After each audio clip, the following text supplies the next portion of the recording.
Okay, so this is a heritage breed called Tamshire. It's a mix between Tamworth and Berkshire. So Tamworth is the real taste of pork, the way pork used to taste, back that, you know, our dad or grandfather or grandmother used to remember. If you look at the loin, at the very end of the loin, you'll notice that the amount of fat on it. Conventional pork these days is there's not a lot of fat actually on the animal itself. And the reason for that is that fat is a bit of a waste and the consumer doesn't want it, so they tried to breed out a lot of fat. These heritage breeds, it's all about the fat. Quite a lot of flavor, quite a lot of marbling in the loin as well.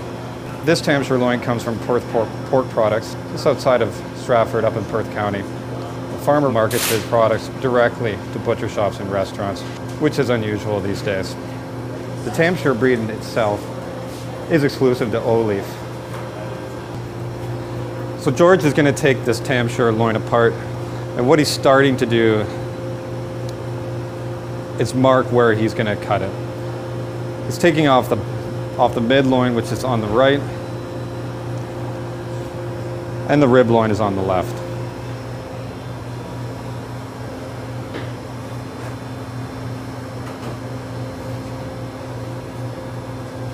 So when looking at this piece, you'll notice how small the eye is. So when you're looking at this, the tenderloin is right here, the strip loin is right here. All this fat is going to come off.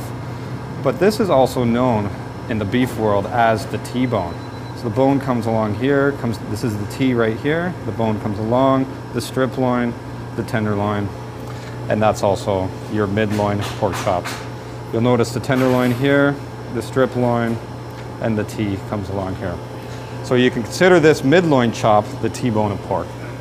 As you can see, there's quite a lot of fat covery on the loin itself. We save all that fat, and the chef here at Olive keeps it. It makes our pie crust for our chicken pot pies, steak and ales, out of that rendered fat. All of Perth Pork Products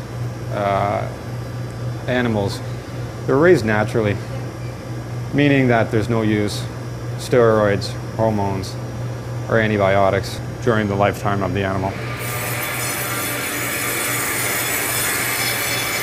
George is sawing off the chine.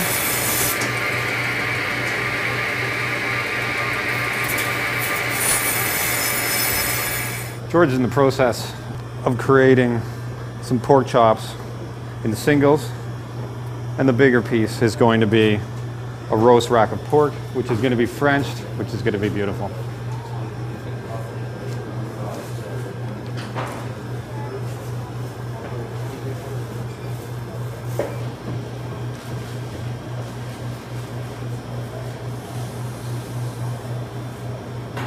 A lot of fat on this one. Our chef will be really happy. Every piece of the animal is used. Even these little pieces that George is taking out are going to be used for grind for sausages. So he's not going to leave that layer of fat on. He's actually going to trim it down quite a lot. Quick saw at the end of the bones to even them out. So George is finishing up cleaning up these bones, making them all nice and neat. And then to finish everything off, he's going to score that layer of fat on the top of the loin.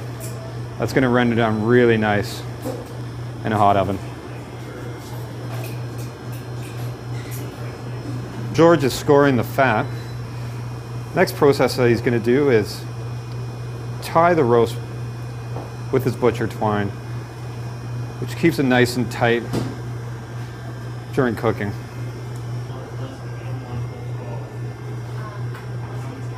The roast doesn't necessarily need to be tied, but we recommend it because it keeps it in a nice shape during the roasting period, which can be a little long for pork coming out at medium and for presentation when it comes out of the oven.